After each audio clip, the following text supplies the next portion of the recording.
ನಮಸ್ಕಾರ ವೀಕ್ಷಕರೇ, RJ32 ಕನ್ನಡ ನ್ಯೂಸ್ಗೆ ಸ್ವಾಗತ. ನಾನು ರಾಘವೇಂದ್ರ. ಇದೀಗ ಪ್ರಮುಖ ಸುದ್ದಿಗಳಿಗೆ ಹೋಗೋಣ. ಮುಗುಳನಗಾಮಿ ಕಟ್ಟಿಮನಿ ಸಂಸ್ಥಾನ ಹಿರೇಮಠ ಶ್ರೀ ಗುರು ನಿಜಲಿಂಗೈಕ್ಯ ಸಿದ್ಧಲಿಂಗ ಶಿವಯೋಗಿಗಳವರ 76ನೇ ಪುಣ್ಯ ಸ್ಮರಣೋತ್ಸವ ನಿಮಿತ್ತವಾಗಿ ಶಿವಯೋಗಿ ಶ್ರೀ ಸಿದ್ದರಾಮೇಶ್ವರ ಪುರಾಣ ಪ್ರವಚನ ಕಾರ್ಯಕ್ರಮಕ್ಕೆ ಶ್ರೀ ಗುರು ಅಭಿನವ ಸಿದ್ಧಲಿಂಗ ಶಿವಾಚಾರ್ಯರು ಚಾಲನೆಯನ್ನು ನೀಡಿದ್ದಾರೆ. ಕಲಬುರಗಿ ಜಿಲ್ಲೆಯ ಶಹಾಬಾದ್ ತಾಲೂಕಿನ ಮುಗುಳನಗಾಮಿ ಮಠದ ಶ್ರೀ ಗುರು ನಿಜಲಿಂಗೈಕ್ಯ ಸಿದ್ಧಲಿಂಗ ಶಿವಯೋಗಿಗಳವರ 76ನೇ ಪುಣ್ಯ ಸ್ಮರಣೋತ್ಸವ ಅಂಗವಾಗಿ 9 ದಿನಗಳ ಕಾಲ ಮಠದಲ್ಲಿ ಶಿವಯೋಗಿ ಶ್ರೀ ಸಿದ್ದರಾಮೇಶ್ವರ ಪುರಾಣ ಪ್ರವಚನ ಕಾರ್ಯಕ್ರಮಕ್ಕೆ ದೀಪಜ್ಯೋತಿ ಬೆಳಗುವ ಮೂಲಕ ಚಾಲನೆ ನೀಡಿದರು. ಕಾರ್ಯಕ್ರಮ ಉದ್ದೇಶಿಸಿ ಶ್ರೀಗಳು ಮಾತನಾಡಿದರು.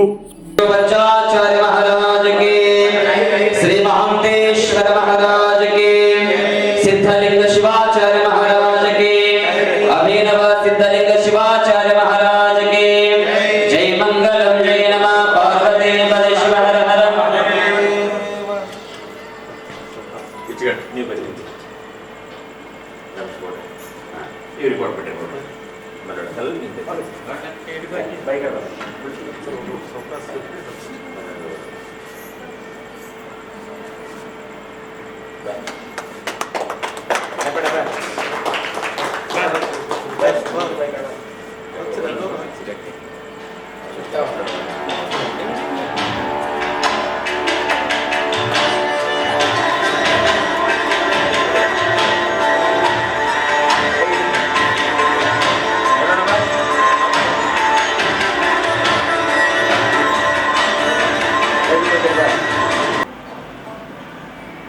ಎಪ್ಪತ್ತಾರನೇ ಪುಣ್ಯ ಸ್ಮರಣೋತ್ಸವದ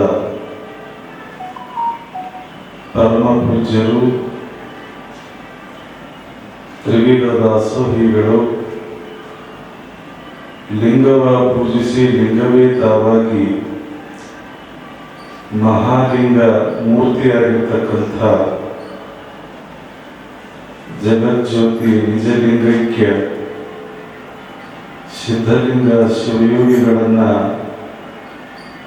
ಮನದಲ್ಲಿ ಧ್ಯಾನಿಸುತ್ತಾ ಆ ಮಹಾತ್ಮರ 76ನೆಯ ಪುಣ್ಯ ಸ್ಮರಣೋತ್ಸವದ ನಿಮಿತ್ತವಾಗಿ ಈಗ ತಾನೇ ನಿಮ್ಮೆಲ್ಲರ ಒಂದು ಸಮ್ಮುಖದೊಳಗೆ ಜ್ಯೋತಿಯನ್ನ ಬೆಳಗಿಸುವುದರ ಮುಖಾಂತರ ಉದ್ಘಾಟನೆಗೊಂಡಿರ್ತಕ್ಕಂಥ ಕರ್ಮಯೋಗಿ ಶಿವಯೋಗಿ ಸೊನ್ನಗಿರಿಯ ಸಿದ್ದರಾಮೇಶ್ವರರ ಮಹಾಪುರಾಣಕ್ಕೂ ಕೂಡ ಭಕ್ತಿಯಿಂದ ನಮಸ್ಕರಿಸುತ್ತಾ ಆ ಮಹಾಪುರಾಣವನ್ನ 9 ದಿವಸಗಳವರೆಗೆ ತಮ್ಮ ಕಂಚಿನ ಕಂಠದಿಂದ ಪುರಾಣವನ್ನ ಪ್ರವಚನಗೈದು ನಮ್ಮೆಲ್ಲರಿಗೂ ಕೂಡ ಸಿದ್ದರಾಮೇಶ್ವರರ ದಿವ್ಯವಾಗಿರ್ತಕ್ಕಂಥ ಜೀವನ ದರ್ಶನವನ್ನ ಮಾಡಿಸಲಿಕ್ಕೆ ಆಗಮಿಸಿರ್ತಕ್ಕಂಥವರು ಕರುನಾಡಿನ ಹೆಮ್ಮೆಯ ಕಲಾವಿದರಲ್ಲಿ ವಿಶೇಷವಾಗಿರ್ತಕ್ಕಂಥ ವ್ಯಕ್ತಿತ್ವಗಳು, ಸದುವಿನಯದ ಸಾಕಾರ ಮೂರ್ತಿಗಳು, ಜಂಗಮನಾದರೂ ಜಂಗಮನಲ್ಲಿ ಭಕ್ತಿ ಬೆರಬೇಕು, ಗುರು ಆದರೂ ಕೂಡ ಗುರುವಿನಲ್ಲಿ ಭಕ್ತಿ ಇರಬೇಕು ಅಂತಕ್ಕಂಥ ಮಾತನ್ನ ತಿಳ್ಕೊಂಡು ಅದನ್ನ ತಮ್ಮ ಬದುಕಿನಲ್ಲಿ ಅಳವಡಿಸಿಕೊಂಡಿರ್ತಕ್ಕಂಥ ಶ್ರೀ ವೇದಮೂರ್ತಿ ಪಂಡಿತ ಗಣೇಶ್ ಶಾಸ್ತ್ರಿಗಳು ಕದಗವರೇ, ಸಂಗೀತ ಕಲಾ ಬಳಗವೇ, ಪುರಾಣದ ಬಸವಣ್ಣನವರೇ, RJ ಮಾಧ್ಯಮದ ಭಕ್ತ ವೃಂದವೇ, ಪರಮ ಪವಿತ್ರವಾಗಿರ್ತಕ್ಕಂಥ ಸಿದ್ಧಲಿಂಗನ ಸನ್ನಿಧಾನದೊಳಗ ಆಸೀನರಾಗಿ ಗುರುಗಳ ದರ್ಶನವನ್ನು ಪಡೆದು ಇಲ್ಲಿವರೆಗೆ ನಡೆದಿರ್ತಕ್ಕಂಥ ವಿಚಾರಗಳನ್ನು ಕೇಳಿ ಆನಂದ ತುಂಬಿದರಾಗಿ ಕಾರ್ಯಕ್ರಮದಲ್ಲಿ ಭಾಗಿಯಾಗಿರ್ತಕ್ಕಂಥ ಸಮಸ್ತ ತಂದೆ ತಾಯಿಗಳೇ, ಮುದ್ದು ಮಕ್ಕಳೇ, ಸಹೋದರರೇ, ನಿಮ್ಮೆಲ್ಲರ ಅಂತರಾತ್ಮದಲ್ಲಿರ್ತಕ್ಕಂಥ ಪರಮಾತ್ಮನಿಗೆ ಶರಣು ಶರಣಾರ್ಥಿಗಳು. ಬರೇ ಮನುಷ್ಯನಾಗಿ ಹುಟ್ಟಿ ಬೆಳೆದು ದೊಡ್ಡವನಾಗಿ ಲಗ್ನ ಆಗಿ ಮಕ್ಕಳ ಹೆತ್ತು ವಯಸ್ಸಾದ ಬಳಿಕ ಒಂದು ದಿವಸ ನಾನಾ ರೋಗಗಳಿಂದ ನಿನಗ ಆ ರೋಗಗಳು ಆವರಿಸಿಕೊಂಡಂತ ಸಂದರ್ಭದೊಳಗ ಒಂದು ದಿವಸ ನೀ ಸತ್ತು ಹೋಗ್ತಿ. ಈ ನಿನ್ನ ಬದುಕಿಗೆ ಈ ತರವಾದಂತ ಬದುಕು ಮಾಡಿದ್ರೆ ನಿನ್ನ ಬದುಕಿಗೆ ಅರ್ಥ ಬರುವುದಿಲ್ಲ. ಅದಕ್ಕೆ ಅವರು ಹೇಳ್ತಾರೆ, ಬಾಲಸ್ತಾವತ್ ಕ್ರೀಡಾಸಕ್ತ, ತರುಣಸ್ತಾವತ್ ತರುಣಿ ರಕ್ತ, ವೃದ್ಧಸ್ಥಾ ಚಿಂತಾಮಗ್ನ, ಭಜ ಗೋವಿಂದಂ ಭಜ ಗೋವಿಂದಂ ಭಜ ಗೋವಿಂದಂ ಮೂಢಮತೆ. ಬಹಳ ಚಂದ ಹೇಳ್ತಾರೆ ಶಂಕರಾಚಾರ್ಯರು.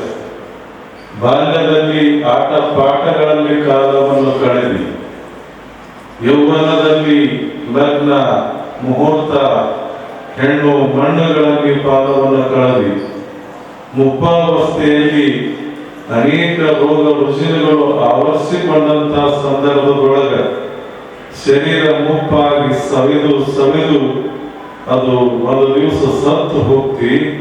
ಇದರಿಂದ ನೀನು ಹುಟ್ಟಿದ್ದಕ್ಕೆ ಏನು ಸಾರ್ಥಕವಾಯಿತು ಅಂತಕ್ಕಂಥ ಪ್ರಶ್ನೆಯನ್ನ ಶಂಕರಾಚಾರ್ಯರು ಮಾಡ್ತಾರೆ. ಆ ಪ್ರಶ್ನೆ ಮಾಡಿ ಬಿಡುವುದು ಅಷ್ಟೇ ಅಲ್ಲ, ಅದಕ್ಕೆ ಉತ್ತರ ಕೂಡ ಹೇಳ್ತಾರೆ. ಈ ರೀತಿಯಾದಂತಹ ಬದುಕು ನೀನು ಬದುಕಿದ್ರೆ ಅದು ಪಶು ಪಕ್ಷಿಗಳಿಗಿಂತಲೂ ಕೂಡ ಕನಿಷ್ಠವಾದಂತಹ ಬದುಕು. ನೀನು ಮನುಷ್ಯನಾಗಿ ಹುಟ್ಟಿದ್ದಿ, ಮನುಷ್ಯ ಮಹಾದೇವನಾಗುವುದು ಬೇಡ, ಆದರೆ ನಿಜವಾದ ಮನುಷ್ಯನಾಗಿ ಒಂದು ಗುರು ಕೃಪೆಗೆ, ಸಮಾಜದ ಕೃಪೆಗೆ, ದೇವರ ಕೃಪೆಗೆ ಪಾತ್ರರಾಗಬೇಕು ಅಂತಂದ್ರ ನೀನು ಇನ್ನೊಂದು ಕೆಲಸವನ್ನ ಮಾಡಬೇಕು. ಆ ಇನ್ನೊಂದು ಕೆಲಸ ಏನು ಅಂತಂದ್ರ ಭಜೆ ಗೋವಿಂದಂ ಭಜೆ ಗೋವಿಂದಂ ಭಜೆ ಗೋವಿಂದಂ ಮೂಢಮತಿ. ಆ ಭಗವಂತನ ಧ್ಯಾನವನ್ನ ಮಾಡಬೇಕು, ಗುರುವಿನ ಮಠಕ್ಕೆ ಹೋಗಬೇಕು, ಗುರುವಿನ ದರ್ಶನವನ್ನು ಮಾಡಬೇಕು, ಗುರುವಿನ ಚರಿತ್ರೆಯನ್ನು ಕೇಳಬೇಕು, ಗುರುವಿನ ಮಠದ ಸೇವೆಯನ್ನು ಮಾಡಬೇಕು. ಅಂದಾಗ ಮಾತ್ರ ನೀನು ಮನುಷ್ಯನಾಗಿ ಹುಟ್ಟಿದ್ದಕ್ಕೂ ಕೂಡ ಅದು ಸಾರ್ಥಕ ಆಗ್ತದೆ ಅಂತಕ್ಕಂಥ ಮಾತನ್ನ ಶಂಕರಾಚಾರ್ಯರು ಹೇಳ್ತಾ ಬರ್ತಾ ಇದ್ದಾರೆ. ಆ ಒಂದು ನಿಟ್ಟಿನೊಳಗ ಇವತ್ತಿನ ದಿವಸ ನಾವೆಲ್ಲರೂ ಬಹಳ ಅದೃಷ್ಟವಂತರು. ಇವತ್ತಿನ ದಿವಸ ಹಿಡ್ಕೊಂಡು ಸುಮಾರು 13 ತಾರೀಕಿನವರೆಗೂ ಈ ಮಠದಲ್ಲಿ ಅಪ್ಪನ ಪುಣ್ಯ ಸ್ಮರಣೋತ್ಸವ ಅಂತಕ್ಕಂಥ ನೆಪದೊಳಗ ಅಪ್ಪನ ಗದ್ದುಗೆಗೆ ದಿನಾಲು ರುದ್ರಾಭಿಷೇಕ, ಅಷ್ಟೋತ್ತರ ನಾಮಾವಳಿಗಳು ಬೆಳಗಿನ ಜಾವದಲ್ಲಿ, ಸಾಯಂಕಾಲದ ಸಮಯದೊಳಗ ಶಿವಯೋಗಿ ಸಿದ್ದರಾಮೇಶ್ವರರ ಪುರಾಣವನ್ನ ಆಧಾರವಾಗಿಟ್ಟುಕೊಂಡು ಶರಣರ ಜೀವನವನ್ನ, ಶರಣರ ಬದುಕನ್ನ, ಶರಣರ ಆದರ್ಶವಾಗಿರ್ತಕ್ಕಂಥ ಸಂದೇಶಗಳನ್ನ ಕೇಳ್ತಕ್ಕಂಥ ಒಂದು ಸುಯೋಗ ಇವತ್ತಿನಿಂದ 13 ತಾರೀಕಿನವರೆಗೂ ಏನು ಬರ್ತದಲ್ಲ ಅದು ನಮ್ಮೆಲ್ಲರ ಪುಣ್ಯವೇ ಸರಿ ಅಂತಕ್ಕಂಥದ್ದು ಯಾರೂ ಕೂಡ ಮರೆಯಬಾರದು. ಅದೇ ಶರಣರು ಹೇಳ್ತಾರೆ, ಗಾಳಿ ಬಿಟ್ಟಾಗ ತೂರಿಕೊಳ್ಳಿರಿ, ಗಾಳಿ ನಿಮ್ಮ ಸ್ವತ್ತಲ್ಲ, ನಿಮ್ಮ ಅಧೀನವಲ್ಲ. ಯಾವಾಗ ಗಾಳಿ ಬಿಟ್ಟಾಗ ಅವಾಗೆ ತೂರ್ಕೋಬೇಕಂತ. ಹಿಂದಕ್ಕೆ ರೈತರು ರಾಶಿ ಮಾಡ್ತಕ್ಕಂಥ ಸಂದರ್ಭದೊಳಗ ಆ ಗಾಳಿಯನ್ನ ಕೈಯಲ್ಲಿ ಮದನವನ್ನು ಹಿಡ್ಕೊಂಡು ಯಾವಾಗ ಗಾಳಿ ಬಿಡ್ತದ ಅಂತ ಹೇಳಿ ನೋಡ್ತಿದ್ರು. 1 ತಾಸು 2 ತಾಸು ಹಾಗೆ ನಿಂತ ಇದ್ರು.